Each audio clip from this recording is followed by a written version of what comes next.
Hi friends, welcome back to Ramya Ruthvi cooking channel. ನಾನಿವತ್ತು ಬೇಸಿಗೆಗಾಲದಲ್ಲಿ ಸ್ಪೆಷಲಾಗಿ ಮಾಡೋವಂಥ ಮಾವಿನಕಾಯಿ ಗೊಜ್ಜನ್ನ ಮಾಡ್ತಾಯಿದ್ದೀನಿ. ಇದಕ್ಕೆ ಒಂದು ಮಾವಿನಕಾಯಿನ ತುರಿದಿಟ್ಕೊಂಡಿದ್ದೀನಿ. ಹಾಗೆಯೇ ಒಂದು ಪ್ಲೇಟಲ್ಲಿ ಒಂದು 15 ಹಸಿಮೆಣಸಿನ್ಕಾಯಿ, ಬೆಳ್ಳುಳ್ಳಿ, ಜೀರಿಗೆ ಮತ್ತು ಅರಿಶಿನ ಪುಡಿ, ಸ್ವಲ್ಪ ತೆಂಗಿನಕಾಯಿ, ಕೊತ್ತಂಬರಿ ಸೊಪ್ಪು ಇಷ್ಟನ್ನು ರೆಡಿ ಮಾಡಿ ಇಟ್ಕೊಂಡಿದ್ದೀನಿ. ಹಾಗೆ ಇನ್ನೊಂದು ಪ್ಲೇಟಲ್ಲಿ ಒಗ್ಗರಣೆಗೆ ಒಂದೆರಡು ಈರುಳ್ಳಿ, ಕರಿಬೇವು, ಒಣಮೆಣಸಿನ್ಕಾಯಿನ ರೆಡಿ ಮಾಡಿ ಇಟ್ಕೊಂಡಿದ್ದೀನಿ. ಈಗ ಮಿಕ್ಸಿ ಜಾರ್ನ ತೊಗೊಳ್ತಾ ಇದ್ದೀನಿ. ಈ ಮಿಕ್ಸಿ ಜಾರಿಗೆ ಇವಾಗ ರುಬ್ಕೊಳ್ಳೋದಕ್ಕೆ ಹಸಿಮೆಣಸಿನ್ಕಾಯಿ, ಬೆಳ್ಳುಳ್ಳಿ, ಕೊತ್ತಂಬರಿ ಸೊಪ್ಪು,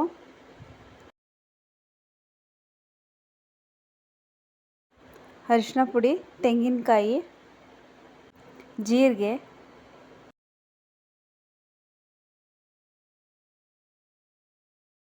ತುರಿದಿಟ್ಕೊಂಡಿದ್ದಂಥ ಮಾವಿನಕಾಯಿ ತುರಿನೂ ಕೂಡ ಇದಕ್ಕೆ ಸೇರಿಸ್ಕೊಳ್ತಾ ಇದ್ದೀನಿ.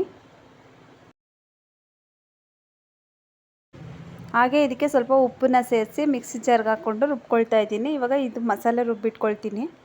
ನುಣ್ಣಗೆ ನಾನು ರುಬ್ಬಿಟ್ಕೊಂಡಿದ್ದೀನಿ. ಈಗ ಒಗ್ಗರಣೆಗೆ ಒಂದು ಬಾಣಲೆನ ಇಟ್ಕೊಳ್ತಾ ಇದ್ದೀನಿ. ಇದು ಸ್ವಲ್ಪ ಬಿಸಿ ಆದಮೇಲೆ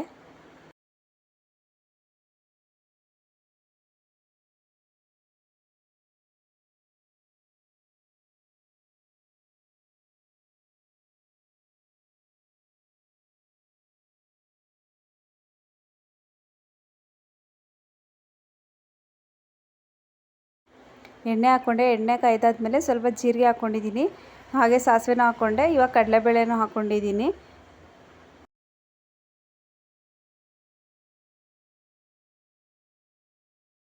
ಇದೆಲ್ಲ ಚೆನ್ನಾಗಿ ಫ್ರೈ ಆದಾಗ ಈರುಳ್ಳಿ, ಕರಿಬೇವು ಮತ್ತು ಒಣಮೆಣಸಿನ್ಕಾಯಿ ಇಷ್ಟನ್ನು ಒಂದು ಪ್ಲೇಟಲ್ಲಿ ಇಟ್ಕೊಂಡಿದ್ದೆನಲ್ಲ ಅದನ್ನೆಲ್ಲ ಸೇರಿಸ್ಕೊಳ್ತಾ ಇದ್ದೀನಿ.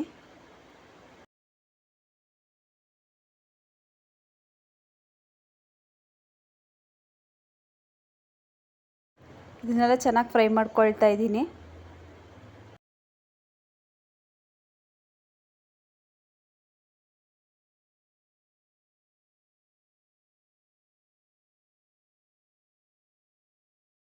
ಇದಕ್ಕೆ ಸ್ವಲ್ಪ ಉಪ್ಪನ್ನು ಕೂಡ ಸೇರಿಸಿ ಫ್ರೈ ಮಾಡ್ಕೋಬೇಕು. ಈರುಳ್ಳಿ ಎಲ್ಲ ಸಾಫ್ಟ್ ಆಗೋವರೆಗೂ ಫ್ರೈ ಮಾಡ್ಕೋಬೇಕು.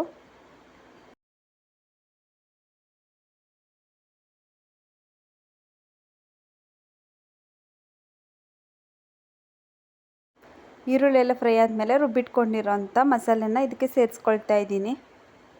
ಸೇರಿಸಿದಾದ್ಮೇಲೆ ಚೆನ್ನಾಗಿ ಒಂದು ಸಲ ಫ್ರೈ ಮಾಡ್ಕೋಬೇಕು. ನೋಡಿ, ಇವಾಗ ಚೆನ್ನಾಗಿ ತಳ ಹತ್ತದೇ ಇರೋ ರೀತಿಯಲ್ಲಿ ತಿರುಗ್ತಾನೆ ಇರಬೇಕು.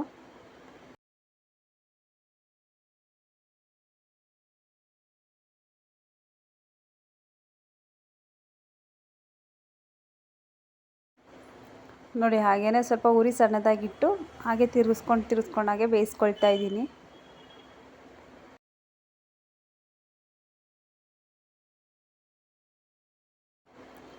ನೋಡಿ, ಇವಾಗ ಚೆನ್ನಾಗಿದು ಹಸಿ ಸ್ಮೆಲ್ಲೆಲ್ಲ ಹೋಗೋವರೆಗೂ ನಾನು ಬೇಯಿಸ್ಕೊಳ್ತಾ ಇದ್ದೀನಿ. ಆಲ್ಮೋಸ್ಟ್ ಎಲ್ಲ ಇದಾಗಿದೆ. ಇದಕ್ಕೆ ಕೊತ್ತಂಬರಿ ಸೊಪ್ಪನ್ನ ನಾನು ಸೇರಿಸ್ಕೊಳ್ತಾ ಇದ್ದೀನಿ.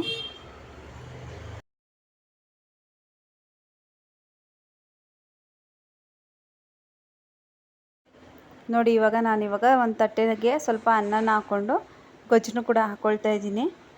ನೀವು ಟ್ರೈ ಮಾಡಿ, ತುಂಬ ಟೇಸ್ಟಿಯಾಗಿರುತ್ತೆ.